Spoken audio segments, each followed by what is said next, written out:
नमस्कार मित्रों, पिछले हफ्ते सोने चांदी बाजार में गिरावट आई है। सोने में दो तरफा मूवमेंट देखा गया, उसके बाद गिरावट देखी गई। लेकिन चांदी जो सिल्वर है वो बहुत सीमित दायरे में चल रही थी। अब अगले हफ्ते सोने और चांदी की बाजार की चाल कैसी रहेगी? क्या सोने की कीमत और गिरावट आएगी? अमेरिकी अर्थव्यवस्था की हालत कैसी है? और साथ ही अमेरिकी स्टॉक मार्केट, यूरोपियन मार्केट, एशियाई मार्केट और क्रिप्टो करेंसी में भी तेजी हुई है, तो सोने चांदी बाजार पर उसका क्या असर पड़ेगा? इन सभी सवालों के जवाब हम इस वीडियो में चर्चा करने वाले हैं, तो ये वीडियो को आप अंत तक देखिएगा। मित्रों, इन्वेस्टिंग ए टू जेड में आपका स्वागत है। मैं भरत पंचाल। सबसे पहले सोने और चांदी की भाव कर साप्ताहिक उतार चढ़ाव पर नजर डालते हैं। तो अहमदाबाद सोना चांदी बाजार में 24 कैरेट सोने के भाव प्रति 10 ग्राम 1300 रुपया गिरकर 98,200 का भाव रह गया और चांदी सिल्वर का प्राइस प्रति किलोग्राम 1000 रुपया टूटकर 96,500 ऊपर रहा है। अंतरराष्ट्रीय बाजार की बात करें तो अंतरराष्ट्रीय बाजार में गोल्ड जुलाई फ्यूचर हफ्ते के दौरान $3385 की हाई बनाई और वहां से ऊंचे लेवल पर भारी बिकवाली के चल के टूटकर $3,290 का लो बनाया और हफ्ते के अंत में वो $3,330 पर बंद हुआ है, जो हफ्ते के दौरान $40 की गिरावट दर्शाता है। सिल्वर जुलाई फ्यूचर भी $33.74 और $32.88 के दायरे में रहा, बहुत ही सीमित दायरे में घूमा और सप्ताह के अंत में सिल्वर $33.70 पर बंद हुआ है। सप्ताह के आखिरी दिन स्पॉट गोल्ड $27 गिरकर $3289 पर रहा है और स्पॉट सिल्वर भी गिरकर $32.99 पर रहा है, बंद हुआ है। सोमवार को अमेरिका में मेमोरियल डे की छुट्टी थी, लेकिन उसके बाद मंगलवार को अमेरिकी कोर्ट ऑफ इंटरनेशनल ट्रेड ने अमेरिकी राष्ट्रपति डोनाल्ड ट्रंप को बहुत बड़ा झटका देते हुए टैरिफ पर रोक लगा दी। ट्रंप ने संविधान और सत्ता का दुरुपयोग किया है, ये कहते हुए दुनिया के सभी देशों ऊपर लगाए गए टैरिफ पर तत्काल प्रभाव से रोक लगा दी।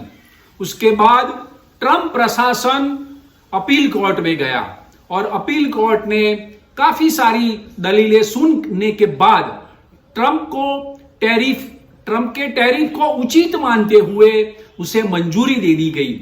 ये दोनों खबरें विरोधाभासी है, जिसके कारण सोने और चांदी में दो तरफा मूवमेंट देखा गया और खरीद फरोख्त भी देखी गई। हालांकि सोने में ऊंचे स्तर पर भारी बिकवाली भी चलती रही और सोने के दाम गिरे हैं।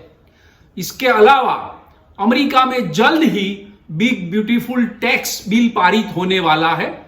यह बिल पारित हो जाता है तो अमेरिका में महंगाई बढ़ेगी और मौद्रिक नीति पर भी असर पड़ेगा, ऐसा निष्णातों का मानना है।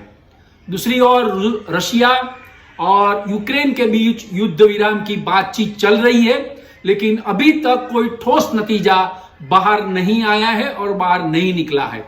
दूसरी ओर ट्रंप का टैरिफ के कारण जो ट्रेड वॉर चल रहा है, अमेरिका दुनिया के सभी देशों के साथ ट्रेड डील करने के लिए बातचीत भी कर रहा है, लेकिन अभी तक किसी भी देश के साथ कोई अंतिम ट्रेड डील नहीं हो पाई है। चर्चा है कि चीन और यूरोपियन यूनियन के साथ सिर्फ सांत्वना के तौर पर समझौता हुआ है, लेकिन कोई ठोस नतीजा अभी तक बाहर नहीं आया है। इसीलिए कुछ दिनों के लिए अमेरिकी प्रेसिडेंट डोनाल्ड ट्रंप ने चीन और यूरोपियन संघ और भारत के साथ टैरिफ को पोज लगा दिया गया है। भारत के साथ भी बातचीत चल रही है, लेकिन अभी तक कोई ठोस नतीजा नहीं निकल पाया है। पिछले 12 महीनों में core personal consumption expenditure PCE index, महंगाई दर जो बोलते हैं उसको 2.5% की बढ़ोतरी हुई है। यह मार्च में संशोधित होकर 2.7% से कम है। कंज्यूमर प्राइस पर भी दबाव थोड़ा कम हुआ है, लेकिन एक साल की महंगाई देखा जाए तो उम्मीद से अभी भी 6% से भी ऊपर चल रही है। पिछले 2 हफ्तों में सोने की कीमतों में उतार चढ़ाव देखा गया है। उतार चढ़ाव कम भी रहा है और वॉल्यूम भी घटा है, क्योंकि अमेरिकी प्रेसिडेंट डोनाल्ड ट्रंप के विवादित फैसले और उनके जो स्टेटमेंट आते हैं उसमें वैश्विक बाजार पर उथल पुथल मच जाती है। हालांकि ट्रंप के बयानों से ज्यादातर बाजार बाहर आ चुके हैं और काफी सारे स्टेबल भी हो चुके हैं। हालांकि जब अमेरिकी व्यवस्था में नकारात्मक खबरें आती है, यानी कि डॉलर में गिरावट आती है, तो सोना एक सुरक्षित निवेश है, इसीलिए उसमें जोरदार खरीदारी आ जाती है। दूसरी ओर टैरिफ के कारण मित्रों, टैरिफ जो लगाया गया है तो आगे वाले दिनों में आर्थिक आंकड़े अमेरिका के जो आएंगे वे अमेरिका की अर्थव्यवस्था की नकारात्मक रहने की संभावना ज्यादा लग रही है मुझे। तो अगले हफ्ते सोने की कीमतों में उतार चढ़ाव रहेगा।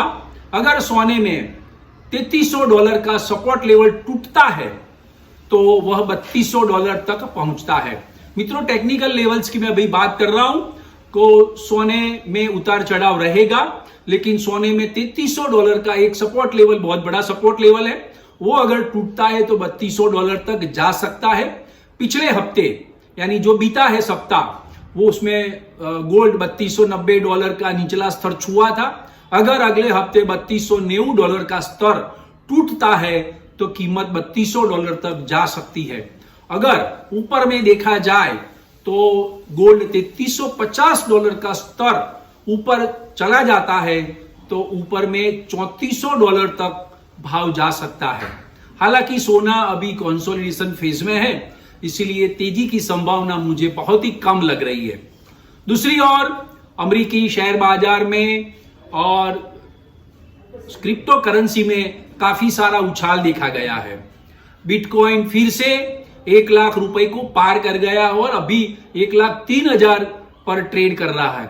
ऐसे में सोने के प्रति कई नई खरीदारी की संभावना मुझे कम लग रही है, क्योंकि सारा पैसा जो है वो स्टॉक मार्केट और क्रिप्टो करेंसी में ट्रांसफर हुआ है।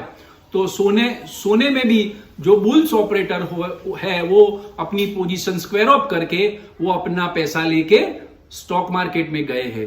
तो सोने में अभी खरीदारी आने की संभावना मुझे कम लग रही है। इसलिए अगले हफ्ते सोने में 2 तरफा मूवमेंट के बाद सोने के दाम थोड़े गिर सकते हैं। मित्रों, अगले हफ्ते काफी सारी इवेंट्स भी है, तो उसके ऊपर भी नजर रखना बहुत ही जरूरी है। अगले हफ्ते सोमवार को ISM मैन्युफैक्चरिंग डेटा आने वाला है। मंगलवार को US जॉब ओपनिंग डेटा भी आने वाला है। बुधवार को US ADP employment data, bank of Canada की मॉनेटरी पॉलिसी का डिसीजन आने वाला है और ISM सर्विसेज डेटा भी आने वाला है। गुरुवार को यूरोपियन बैंक की मॉनेटरी पॉलिसी की मीटिंग भी है। यूरोपियन यूनियन सेंट्रल बैंक की मॉनेटरी पॉलिसी की बैठक है, वो बहुत अहम बैठक है। और गुरुवार के दिन ही US का वीकली जॉबलेस डेटा भी आने वाला है और शुक्रवार को US non farm payrolls data भी आने वाला है। तो ये जो डेटा आने वाला है वो काफी सारे अहम है, उसके ऊपर नजर रखनी बहुत ही जरूरी रहेगी। तो मित्रों, सोने चांदी बाजार में ओवरऑल देखा जाए तो 3 हफ्तों से करीबन ऊपर तरफा मूवमेंट देखा गया है, लेकिन नीचे की ओर उसका रुख ज्यादा रहा है। सोने के दाम अभी गिर सकते हैं। इंडियन करेंसी में देखा जाए तो वो 98,000 से लेके 95,000 की रेंज में रहने की उम्मीद है। डॉलर के सामने जो रुपया है वो भी काफी स्ट्रांग हो चुका है। डॉलर इंडेक्स भी 100 लेवल के आजू बाजू है। बॉन्ड का यील्ड भी 4.53 पर चल रहा है। यानी जो अमेरिका के जो इकोनॉमिक पैरामीटर्स है वो काफी हद तक अच्छे हैं, उसके संकेत भी अच्छे हैं। इजराइल और गाजा के बीच जो युद्ध चल रहा है उसमें भी काफी हद तक उनका युद्ध विराम होने की बातचीत चल रही है, लेकिन कोई ठोस नतीजा नहीं आया है। तो अगले हफ्ते जियोपॉलिटिकल टेंशन और अमेरिका के जो डेटा आने वाला है उसके ऊपर नजर रखनी बहुत ही जरूरी है। तो मित्रों, आज के वीडियो की इंफॉर्मेशन यहां खत्म करते हैं। नई जानकारी लेके अगले हफ्ते शनिवार को मिलेंगे। लेकिन आज के वीडियो की इंफॉर्मेशन आपको पसंद आई है तो आप लाइक्स कीजिएगा, शेयर कीजिएगा, कमेंट्स कीजिएगा और सब्सक्राइब कीजिएगा। Thank you very much.